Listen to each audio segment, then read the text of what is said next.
pantalla se presenta una tabla específica para los tamaños de capilares utilizados con el refrigerante R134A.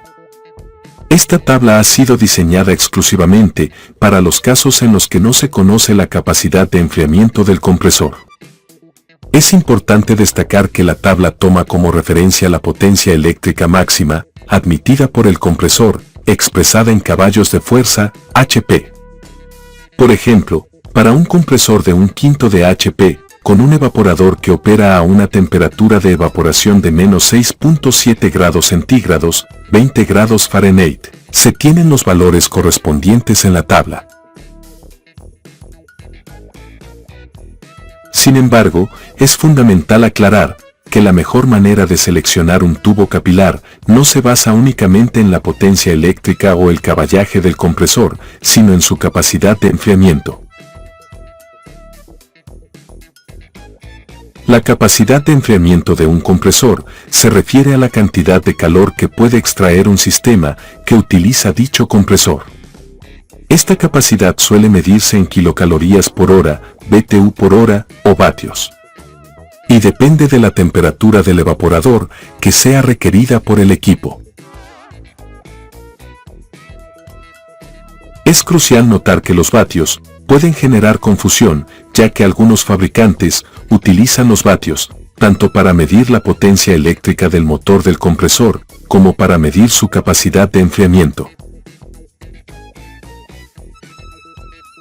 Para seleccionar las dimensiones de un capilar, la capacidad de enfriamiento se considera más precisa que el caballaje del motor del compresor, ya que la capacidad de enfriamiento se relaciona con el flujo de gas refrigerante y no con la eficiencia del motor del compresor. En la pantalla se presenta otra tabla, esta vez con los tamaños de capilares para R134A tomando como referencia la capacidad de enfriamiento del compresor. Antes de utilizar la tabla, es importante conocer las siguientes recomendaciones clave.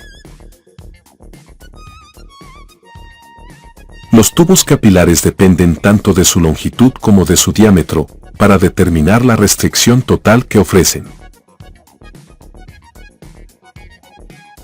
La función principal del capilar es retardar el paso del refrigerante que llega al evaporador, manteniendo así la presión baja necesaria para la succión del compresor. Las dos variables esenciales para seleccionar un tubo capilar son: A. La temperatura del evaporador. B. La capacidad de enfriamiento del compresor. C. La temperatura de condensación.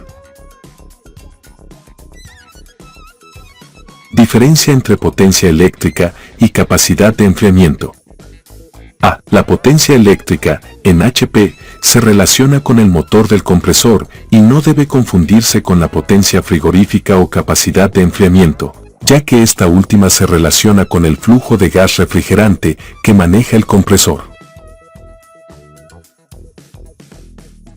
B. Aunque existen tablas que toman como referencia la potencia eléctrica en HP, lo más recomendable es utilizar tablas basadas en la capacidad de enfriamiento en kilocalorías por hora, BTU por hora o vatios.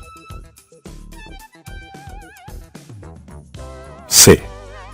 Para un mismo valor de potencia eléctrica, en varios modelos de compresores, se pueden obtener diferentes capacidades de enfriamiento. D. Cuando requiera calibrar el tamaño definitivo de un tubo capilar, recuerde que un cambio porcentual en el diámetro del capilar puede alterar el flujo de refrigerante más significativamente que el mismo cambio porcentual en la longitud. E. Es mejor ajustar la longitud del capilar como forma de calibrar su restricción final. F. Sin embargo, recuerde que usar longitudes exageradas para aumentar la restricción no solo es ineficiente, sino también inútil en muchos casos. En estos casos cambie de diámetro. G. Por otro lado, longitudes demasiado cortas hacen que pequeños cambios generen grandes variaciones en el flujo, causando problemas operativos. En pantalla también se encuentra una tabla de presión y temperatura para el refrigerante R134A, la cual está elaborada en diferentes unidades de medida. A continuación, se presentan algunos ejemplos de presiones comunes. Presión de baja en congeladores, para una temperatura de menos 20 grados centígrados. Se tiene en la tabla una presión absoluta, 19.404 psi. Para encontrar la presión de manómetro, reste al valor de la tabla la presión atmosférica de acuerdo a la altura sobre el nivel del mar de su localidad. En este caso se obtiene 4.7 psi, al restar la presión atmosférica de 14.7 psi. Presión de baja para equipos de menos 10 grados centígrados. Se tiene en la tabla una presión absoluta, 29.4 psi. Para encontrar la presión de manómetro, reste al valor de la tabla la presión atmosférica de acuerdo a la altura sobre el nivel del mar de su localidad.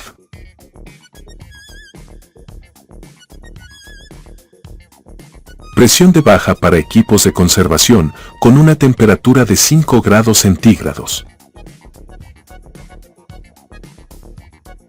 Se tiene en la tabla una presión absoluta, 51.303 psi. Presión de manómetro, 36.6 psi. Presión de alta con R134A. Para calcular la presión alta, se debe sumar 15 grados centígrados a la temperatura ambiente y buscar el valor en la tabla. Por ejemplo, temperatura ambiente, 35 grados centígrados. Se agrega a la temperatura ambiente 15 grados centígrados. Temperatura ajustada, 50 grados centígrados. Presión absoluta, 194.04 psi. Presión de manómetro, 179.3 psi.